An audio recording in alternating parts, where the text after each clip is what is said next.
आपण पाहत आहात सुपरफास्ट 24 तास न्यूज, बातम्यांचा खरा वेग। जसं की आमच्या इथं गेल्या रामनवमी पासून हा जो सप्ताह चालू आहे, तर हा एक प्रकारचा सण आहे आमच्या सर्व पवनसूत नगर वासियांसाठी आणि हा आम्ही दरवर्षी करतो आणि सगळेच आमचे पवनसूत नगरवासी हे हिरिरीने भाग घेतात आणि उत्साहानं या कार्यक्रमामध्ये हा कार्यक्रम संपूर्ण पार पाडण्यासाठी सगळ्यांचा सहभाग असतो आणि आम्ही एकदम गुण्यागोविंदाने हा कार्यक्रम पार पाडतो। रोजची दिनचर्या कशी आहे? सकाळी आमच्या इथे काकडा आरती होते, त्याच्यानंतर पारायण होतं, नंतर दुपारी कीर्तन केलं जातं आणि संध्याकाळी हरिपाठ होतो। मागच्या 5-6 दिवसामध्ये काय काय कार्यक्रम राबवले? हे आमचं दिनचर्याच आहे आणि रोज कोणी ना कोणी आयोजन करतं। कोणते महाराज आले होते? महाराज जे काही आमचे शिंदे साहेब आहेत महाराज आमचे, तर यांच्याकडे ते आयोजन आहे, तर ते त्याबद्दल सविस्तर मला धार्मिक कार्यक्रम घेण्याची काय आवश्यकता आहे? हे याच्यात काय की सगळे एकत्र येतात पूर्ण आणि इथं जातीपातीचा भेदभाव काही होत नाही। सगळेच आम्ही कॉलनीतले सगळे लोक आम्ही पूर्ण गुण्यागोविंदाने हे कार्यक्रम पार पाडतो। सांगता कधी आहे?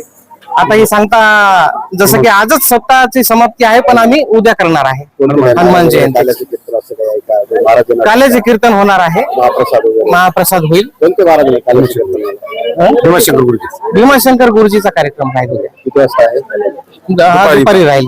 सर्वांना आवाहन करा। सर्वांना मी आवाहन करतो, सर्वांनी हिरिरीने भाग घ्या आणि सगळ्यांना मी आमंत्रण पण देतो आमच्या या कार्यक्रमात सहभागी व्हा। मागील 5-6 दिवसापासून हा एक कथा चालू आहे। श्रीरामचंद्राचा जन्म ज्या दिवशी होतो त्या दिवशी या सप्त्याला प्रारंभ होतो आणि सप्त्याची सांगता उद्या हनुमंतरायाच्या जन्माच्या निमित्तानं होते।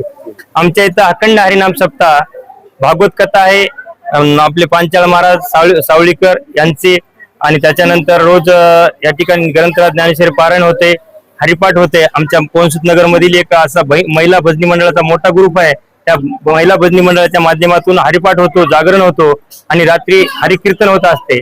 त्या निमित्तानं मला एकच सांगायचे की महारुद्र साऊंड सिस्टीम देखील ह्या ठिकाणी आम्हाला चांगली, त्यांचं पण या ठिकाणी प्रतिसाद मिळत आहे। आणि उद्याच्याला काल्याचे कीर्तन हरिभक्त परमपूज्य भीमाशंकर गुरुजी एरांडेश्वरकर यांचं काल्याचे कीर्तन आहे, महाप्रसाद आहे आणि हा अखंड हरिनाम सप्ताह गत वर्षीपासून आमच्या पवनसूत नगरामध्ये होत आहे।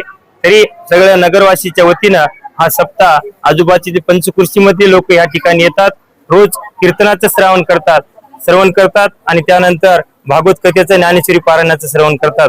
आणि कलियुगामध्ये जास्तीत जास्त या ठिकाणी आता विचार करायला गेलं तर इराण आणि अमेरिका हे युद्ध असे काही आपल्या देशावर, आपल्या महाराष्ट्रामध्ये संकट येऊ नये म्हणून हे असे धार्मिक कार्यक्रम प्रत्येकानं प्रत्येक जिल्ह्यामध्ये, प्रत्येक गावामध्ये राबवले पाहिजे अशी माझी सर्वांना विनंती आहे। हनुमंतरायाकडे काय मागणी करावी? हनुमंतरायाचं कंबर मोडलेलं आहे, अवकाळी पावसामुळे हजारो एकर शेतीचं नुकसान झालेलं आहे, काय?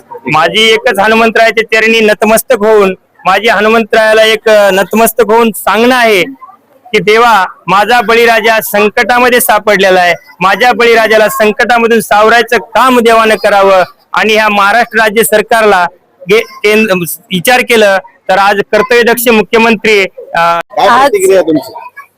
सर आमच्या इथे रामनवमी पासून प्रारंभ होतो आमच्या सप्त्याला आणि हनुमान जयंतीला त्याचा सांगत असते सर। तर आज आमच्या याच्यामध्ये ज्ञानेश्वरी पारायण सप्ताहामध्ये सकाळी 7 ते 11 ज्ञानेश्वरी पारायण, त्यानंतर गाथा भजन, त्यानंतर भागवत कथा, एकनाथ महाराज सावळीकर यांची छान अशी गोड भागवत कथा चालू आहे सर। त्यानंतर सायंकाळी हरिपाठ असतो, त्यानंतर 8 ते 10 हरिकीर्तन असते। त्या यामध्ये खूप मोठ्या चांगल्या दिग्गज महाराजांचे कीर्तन आहेत, त्यामध्ये भुजंग महाराज परभणीकर यांचे देखील छान कीर्तन झालेले आहे आमच्या सप्त्यामध्ये। आणि त्यानंतर ज्ञानेश्वर महाराज आळंदीकर यांचे देखील जोरदार असे कीर्तन झालेले आहे रात्रीच। आणि आज जरीकर माऊली महाराज जरीकर यांचे देखील कीर्तन आहे आणि उद्या आमच्या सप्ताहाची सांगत आहे सर हनुमान जयंती निमित्त। तर त्यामध्ये श्री हरिभक्त परमपूज्य भीमाशंकर गुरुजी एरंडेश्वरकर यांचे देखील काल्याचे दंडरीत असे कीर्तन होणार आहे आणि उद्या आमच्या सप्ताहाची सांगत आहे, त्यासाठी सर्वांनी यावं असं माझं आग्रहाचं आमंत्रण आहे सर।